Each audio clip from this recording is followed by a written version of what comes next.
Hi praise the lord. నా పేరు Anand. Welcome to the scripture together YouTube channel. ఈరోజు మనము హెబ్రీయులకు రాసిన పత్రిక 13వ అధ్యాయాన్ని కలిసి చదువుకుందాము. మీ దగ్గర బైబిల్స్ ఉన్నట్లయితే దయచేసి వాటిని తెరవండి. ఒకవేళ లేనట్లయితే స్క్రీన్ మీద వాక్యం వస్తుంది, దాన్ని చూసి అయినా చదవాల్సిందిగా కోరుచున్నాను. సహోదర ప్రేమ నిలువరముగా ఉండనీయుడి, ఆతిథ్యము చేయ మరువకుడి.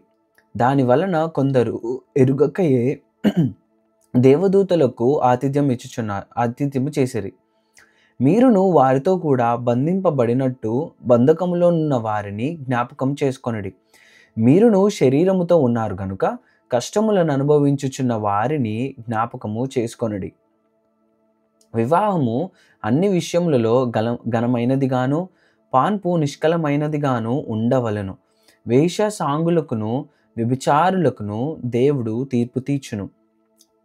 ధనాపేక్ష లేనివారై మీకు కలిగిన వాటితో తృప్తి పొంది యుండుడి. నిన్ను ఏమాత్రమును విడువను, నిన్ను ఎన్నడను ఎడబాయను అని ఆయనే చెప్పను గదా. కాబట్టి ప్రభువు నాకు సహాయుడు, నేను భయపడను, నరమాత్రుడు నాకేమి చేయగలడు అని మంచి ధైర్యముతో చెప్పగలవారమై ఉన్నాము.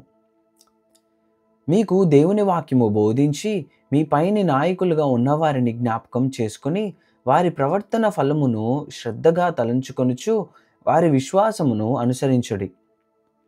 యేసుక్రీస్తు నిన్న నేడు ఒక్కటే రీతిగా ఉన్నాడు. అవును, యుగయుగములకును ఒక్కటే రీతిగా ఉండును. నానా విధములైన అన్యబోధల చేత త్రిప్పబడకుడి. భోజన పదార్థములను బట్టి కాక కృపను బట్టియే హృదయము స్థిరపరచుకొనుట మంచిది. భోజనములను బట్టి ప్రవర్తించిన వారికి ఏమీ ప్రయోజనము కలుగలేదు. మనకొక బలిపీఠం ఉన్నది, దాని సంబంధమైన వాటిని తినుటకు గుడారములో సేవ చేయు వారికి అధికారము లేదు. వేటి రక్తము పాప పరిహారార్థముగా పరిశుద్ధ స్థలములోనికి ప్రధాన యాజకుని చేత తేబడెనో ఆ జంతువుల కళేబరములు శిబిరమునకు వెలుపట దహింపబడును. కావున యేసు కూడా తన స్వరక్తము చేత ప్రజలను పరిశుద్ధపరచుటకై గవిని వెలుపట శ్రమ పొందెను. కాబట్టి మనం ఆయన నిందను భరించుచు శిబిరము వెలుపలికి ఆయన యొద్దకు వెళ్ళుదము. నిలువరమైన పట్టణము మనకిక్కడ లేదు గాని ఉండబోవుచున్న దాని కోసము ఎదురు చూచుచున్నాము. కాబట్టి ఆయన ద్వారా మనము దేవునికి ఎల్లప్పుడూ స్తుతియాగము చేయుదము, అనగా ఆయన నామమును ఒప్పుకొనుచు జిహ్వా ఫలము అర్పించుదము. ఉపకారమును ధర్మమును చేయ మరచిపోకుడి.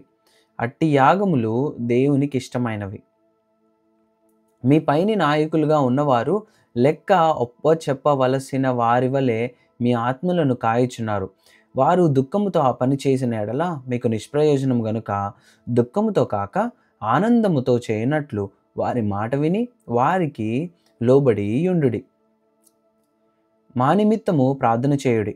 మేమన్ని విషయములలోనూ యోగ్యముగా ప్రవర్తింపగోరుచు మంచి మనస్సాక్షి కలిగి ఉన్నామని నమ్ముకొనుచున్నాను. మరియు నేను మరి త్వరగా మీ యొద్దకు మరలా వచ్చునట్లు ఈలాగు చేయవలనని మరి ఎక్కువగా మిమ్మును బతిమాలుకొనుచున్నాను.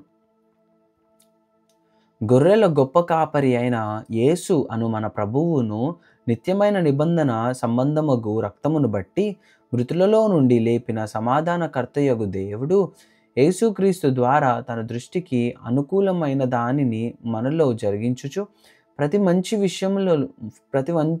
మంచి విషయములోనూ తన చిత్త ప్రకారము చేయుటకు మిమ్మును సిద్ధపరచునుగాక. యేసుక్రీస్తుకు యుగయుగములకు మహిమ కలుగునుగాక. ఆమెన్.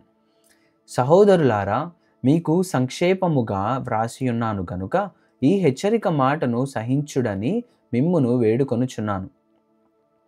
మన సహోదరుడైన తిమోతికి విడుదల కలిగినదని తెలుసుకొనుడి. అతడు శీఘ్రంగా వచ్చిన ఎడల అతనితో కూడా వచ్చి మిమ్మును చూచెదను. మీ పైని నాయకులైన వారికందరికిని పరిశుద్ధులందరికిని నా వందనములు చెప్పుడి. ఇటలీ వారు మీకు వందనములు చెప్పుచున్నారు. కృప మీ అందరికీ తోడై ఉండును గాక. ఆమెన్. దేవుడిచ్చిన వాక్యము దీవించను గాక. ఆమెన్.